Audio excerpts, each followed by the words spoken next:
Hello friends, welcome back to our YouTube channel game of finance. उम्मीद करती हूँ आप सब अच्छे होंगे। तो फ्रेंड्स, आज इस वीडियो में हम बात करेंगे एक और नए अपकमिंग आईपीओ के बारे में जो 19 जनवरी को ओपन होगा और कंपनी का नाम है यूफोरिया इन्फोटेक लिमिटेड। तो फ्रेंड्स, आगे इस वीडियो में हम जानेंगे कंपनी प्रोफाइल के बारे में, company financial, object of the issue, valuation, peer comparison, IPO detail, important date और करंट जीएमपी के बारे में, और जानेंगे कि क्या इस आईपीओ के लिए अप्लाई करना सही रहेगा या नहीं। तो चलिए शुरू करते हैं।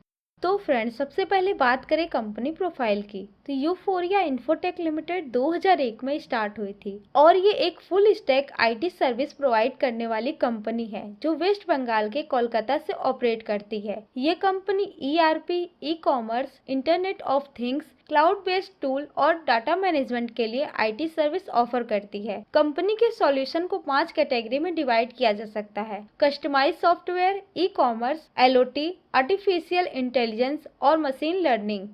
ये तो बातें हो गई कंपनी से जुड़े डिटेल्स की। अब बात कर लेते हैं आईपीओ डिटेल की। तो 19 से 23 जनवरी तक आईपीओ ओपन रहेगा और यूफोरिया इन्फोटेक का आईपीओ प्राइस 96 से 100 रुपए पर शेयर कंपनी ने तय किया है। 9,60,000 फ्रेश शेयर इशू होंगे जिसकी कीमत 9 करोड़ होगी और ऑफर फॉर सेल के तहत कोई भी शेयर इशू नहीं होंगे। तो टोटल आईपीओ साइज 9 करोड़ का ही रहने वाला है। 1200 शेयर का एक लॉट रहने वाला है और एक लॉट अप्लाई करने के लिए आपको कम से कम 1,20,000 रुपए खर्च करने पड़ सकते हैं। फेस वैल्यू 10 रुपए पर शेयर रहेगा और रिटेलर के लिए 67.89% का कोटा रिजर्व किया गया है और ये कंपनी बीएसई एसएमई में लिस्ट होगी।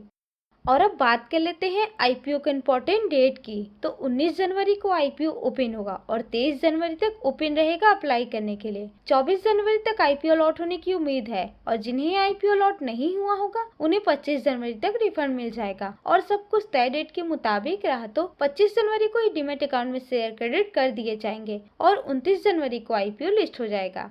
अब बात कर लेते हैं ऑब्जेक्ट ऑफ द इशू की। तो कंपनी जुटाए हुए फंड का इस्तेमाल वर्किंग कैपिटल की जरूरतों को पूरा करने के लिए करेगी और साथ ही कॉर्पोरेट पर्पस के लिए भी फंड का इस्तेमाल किया जाएगा। ये तो बातें हो गई आईपीओ से जुड़े डिटेल्स की। अब बात कर लेते हैं कि इस आईपीओ के लिए अप्लाई करना चाहिए या नहीं। तो उससे पहले एक बार कंपनी का फाइनेंशियल चेक करना बहुत जरूरी है। तो आइए एक नजर कंपनी के फाइनेंशियल पे डालते हैं। तो बात करें सबसे पहले टोटल एसेट की। तो फाइनेंशियल ईयर 2021 में 7 करोड़ 9 लाख, 2022 में 6 करोड़ 26 लाख, 2023 में 8 करोड़ 32 लाख और फाइनेंशियल ईयर 2023 के सितंबर तक कंपनी का टोटल एसेट बढ़कर 9 करोड़ 66 लाख का हो गया है। टोटल एसेट में ग्रेजुअल इंक्रीज है लेकिन थोड़ा सा फ्लक्चुएशन भी दिख रहा है। 2022 में टोटल एसेट 6 करोड़ था लेकिन सितंबर 2023 में यह 9 करोड़ का हो गया है। ये दिखाता है कि कंपनी अपने एसेट को बढ़ा रही है लेकिन इसमें थोड़ी इरेगुलरिटी भी नजर आ रही है। अब बात कर लेते हैं टोटल रेवेन्यू की। तो 2021 में 5 करोड़ 56 लाख, 2022 में 4 करोड़ 93 लाख, 2023 में 7 करोड़ 37 लाख और फाइनेंशियल ईयर 2023 के सितंबर तक 3 करोड़ 65 लाख का रेवेन्यू कंपनी जनरेट कर चुकी है। रेवेन्यू में मार्च 2022 से लेकर मार्च 2023 तक काफी ग्रोथ दिखाई दे रही है लेकिन उसके बाद सितंबर 2023 में कुछ गिरावट भी हुआ है जिससे पता चलता है कि कंपनी का रेवेन्यू फ्लक्चुएट कर रहा है। इसके पीछे कोई स्पेसिफिक रीजन हो सकता है। और अब बात कर लेते हैं प्रॉफिट आफ्टर टैक्स की। तो 2021 में 26 लाख, 2022 में 19 लाख, 2023 में 1 करोड़ 29 लाख और फाइनेंशियल ईयर 2023 के सितंबर तक 60 लाख का प्रॉफिट हुआ है कंपनी को। प्रॉफिट में भी मार्च 2022 से मार्च 2023 तक काफी ग्रोथ है लेकिन फिर सितंबर 2023 में डिप दिख रहा है। नेटवर्थ 2021 में 2 करोड़ 60 लाख था जो 2023 में 4 करोड़ 70 लाख का हो गया है और रिजर्व एंड सरप्लस 2021 में 2 करोड़ 59 लाख था जो 2023 में 2 करोड़ 76 लाख का हो गया है। नेटवर्थ में कंसिस्टेंट ग्रोथ दिख रहा है जो कंपनी की ओवरऑल फाइनेंशियल स्टेबिलिटी को दिखाता है। यह दिखाता है कि कंपनी ने अपने रिटेन अर्निंग को विजिबली मैनेज किया है और शेयर होल्डर के लिए वैल्यू क्रिएट की है। रिजर्व एंड सरप्लस में फ्लक्चुएशन है लेकिन ओवरऑल इंक्रीज दिख रहा है। यह दिखाता है कि कंपनी अपने रिटेन अर्निंग को मेंटेन कर रही है। और अब बात कर लेते हैं टोटल बोरोइंग की। तो 2021 में 1 करोड़ 19 लाख, 2022 में 1 करोड़ 23 लाख, 2023 में 1 करोड़ 55 लाख और फाइनेंशियल ईयर 2023 के सितंबर तक 2 करोड़ 13 लाख का डेब्ट है कंपनी पे। टोटल बोरोइंग में ग्रेजुअल इंक्रीज दिख रही है जो कि कंपनी ने अपने ऑपरेशन को फंड के लिए बोरोइंग को इंक्रीज किया है, लेकिन कंपनी को डेब्ट लेवल को कंट्रोल में रखना इम्पोर्टेंट है ताकि फाइनेंशियल हेल्थ मेंटेन रहे। ओवरऑल फाइनेंस की बात करें तो यूफोरिया इंफोटेक लिमिटेड का फाइनेंशियल में ग्रोथ तो है, लेकिन रिसेंट डिप भी दिख रहा है। ओवरऑल कंपेयर करने पे कंपनी का फाइनेंशियल परफॉर्मेंस एवरेज नजर आ रहा है।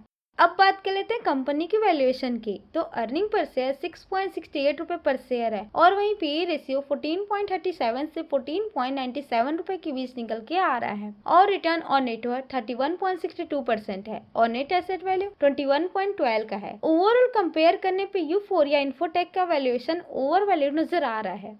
अब बात कर लेते हैं जीएमपी की। तो ग्रे मार्केट में कंपनी अभी 40 रुपए के प्रीमियम पर ट्रेड कर रही है, जिससे कि एस्टिमेटेड लिस्टिंग प्राइस 140 का हो गया है, यानी अपने एक्चुअल प्राइस से 40% ज्यादा पे लिस्टिंग मिल सकती है और 5 में से 4 स्टार की फायर रेटिंग मिली है इस आईपीओ को, यानी कि ग्रे मार्केट में इस आईपीओ का ठीक ठाक डिमांड दिख रहा है।